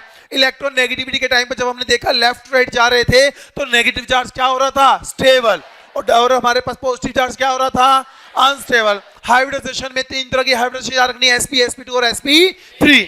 किसके आधार पे क्वेश्चन बनाना है, परसेंटेज ऑफ एस कैरेक्टर, जिसका परसेंटेज ऑफ एस कैरेक्टर ज्यादा होता है उसकी इलेक्ट्रोनेगेटिविटी, तो वो नेगेटिव चार्ज को ज्यादा स्टेबलाइज करेगा और पॉजिटिव को अनस्टेबल करेगा, इतना याद है ना। हमारे पास इलेक्ट्रॉन डिस्प्लेसमेंट के कितने फैक्टर होते हैं, सिर्फ 4। पहला कौन सा है, इंडक्टिव, उसके अंदर कौन सी डिस्प्लेसमेंट होती है, सिग्मा इलेक्ट्रॉन की, और क्या होती है, पार्शियली। दूसरा कौन सा होता है बेटा, उसमें कौन कौन से इलेक्ट्रॉन आते हैं, pi, lone pair, negative charge, completely या पार्शियली, कंप्लीटली। थर्ड फैक्टर कौन सा होता है, कौन से इलेक्ट्रॉन, कंप्लीटली या पार्शियली, पार्शियली। थर्ड फैक्टर कौन सा, लास्ट वाला, पाई इलेक्ट्रॉन, कंप्लीटली या पार्शियली। इतना ध्यान रख सकते हो क्या। इंडक्टिव इफेक्ट हमारे पास क्या होता है, कैसे जनरेट होता है, सिग्मा इलेक्ट्रॉन से, पार्शियली डिस्प्लेसमेंट। तीसरा कौन सा है, यदि इलेक्ट्रोनेगेटिविटी डिफरेंस ना होगा तो ये जनरेट, ये क्या होता है बेटा, डिस्टेंस। कहां तक चलता है बेटा, अप टू 3 कार्बन, लिख लेना इसको। फिफ्थ पॉइंट क्या है हमारे पास बेटा जी, फिजिकल और केमिकल प्रॉपर्टीज में क्या आता है, उसके चेंज आता है। नेक्स्ट डे हम लोग बेटा जी इंडक्टिव के ऊपर काम करेंगे, क्वेश्चंस बनाएंगे। नेक्स्ट डे सिर्फ क्वेश्चन प्रैक्टिस होगा, आगे और कुछ भी नहीं होगा। Okay, thank you everyone. समझ आ गया बेटा? ओके, थैंक यू, बाय बेटा।